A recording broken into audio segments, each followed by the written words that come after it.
Hi, it's Jesse Zeman, Executive Director of the BC Wildlife Federation. Member update for the end of October. It's cold outside, which means winter is coming. It also means that mule deer will be out on the move and blacktail and whitetail deer to follow. Kind of one of my favorite times of the year. We were just in Victoria last week with the Fish, Wildlife and Habitat Coalition. The coalition now has 27 member groups who represent over 300,000 British Columbians and 1,000 sustainable businesses.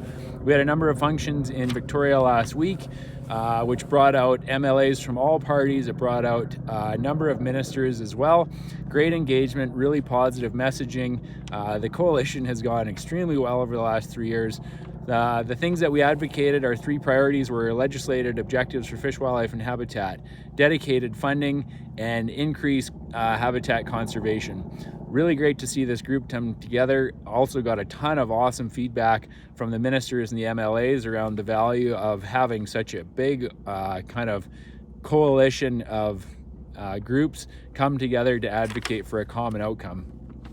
Other good news, the Ministry of Water, Land and Resource Stewardship has now added the Fish and Wildlife branch, lands and water to its portfolio, which is great because that brings decision making into that ministry. It'll help all of the different parts of the world that we care about come together so that they can jointly figure out how to get dollars on the ground to restore fish, wildlife and habitat. And also there'll be a focus on public access to common property resources. So these are all good things on our end. Met with the province around fire in the Northeast. It's been a long-standing issue for the BC Wildlife Federation in terms of our inability to get prescribed and cultural burns approved, despite having support from stakeholders, the public and First Nations. That seems to be pointed in the right direction. We're really looking forward to working with the ministry to help move the needle up in the Northeast as it relates to getting prescribed or good fire on the ground. Fraser, Tidal, Marsh Cleanup, our team's been out. They've removed over 4,000 kilograms of debris and garbage out of the Fraser, Tidal, Marsh area, cleaning up over 630,000 square meters.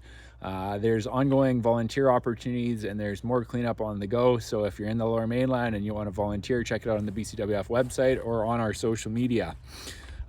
Two recent webinars. One was Learn to Hunt around trail cameras with Grant Hiebert, our resident expert on all things trail camera, batteries, anything you want to know. So if you remember, you can review that webinar if you weren't able to attend it. Really want to thank Grant for all of the things that he does. It's just awesome. Forest Practices Board had a webinar on fire management with two of the team members from Forest Practices Board and also Bruce Blackbell. Really well attended webinar. I want to thank all of you for your participation, your help moving this policy piece forward. Now the next piece is getting more prescribed and cultural burning on the ground, which is where we all want to go, and also improve land management. Grizzly bears, I don't know how many times the grizzly bear consultation has been extended. We are getting to the end, and hopefully that is the final piece around consultation. If you haven't sent in your letter or your response to the survey and you haven't contacted your MLA or the minister, please take the time to do so. In the media recently, we issued a press release last week around the wildfire closures which occurred in the Thompson, the Okanagan in 2021. It was the BCWF who actually advocated for these closures with a plan to reopen them so that everyone could be on the same page. What actually happened there was mushroom buyers, mushroom pickers, all commercial users, including Salvage Logging, ended up with permits to access these wildfire closure areas, and it was everyone other than the public that were allowed in. Hunting guides as well were not allowed in under motorized vehicles. So we issued a press release. We are hoping or anticipating that these road closures come off. Certainly we have to put wildlife and habitat first, and we cannot live in a world where the public is out, but we're allowing salvage logging in these areas which are apparently ecologically sensitive. Those two phrases or sentences don't go together. So we're going to continue to advocate for times and places where it makes sense to manage road densities and decommission roads. And we're also going to advocate when it doesn't make sense, when the province has made regulations or decisions similar to the ones that occurred in 2021 that are still in place. The minister did send us a reply after our letter, which was sent, I believe, in June. So 4 months later, I think this is all going to be up for review. My guess is that these restrictions will come off next year. The issue of high road densities still remains. We don't have a plan to decommission where we have too many roads, so we will continue to work on that issue.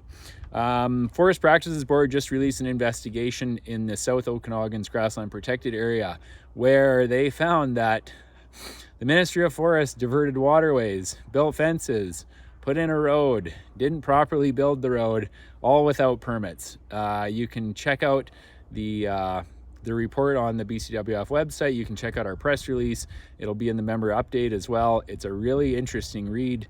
I was the one who actually found it originally 3 years ago, and it's been a bit of a whirlwind. I want to thank the Forest Practices Board for sticking to it. You're going to find a number of failures as it relates to culture, enforcement, lack of permitting, lack of following range use plans. There's a whole bunch of issues there. Bottom line is, it's now been exposed. Both of the appropriate ministers are aware of it, and we're hoping to see some action out of the province. On a good news note, we want to thank Coop's Bait and Tackle out of Squamish for donating $2,000 to our Fishing Forever program. Make sure if you live out on the coast, you support folks who support the BCWF and who support hunting and fishing in British Columbia.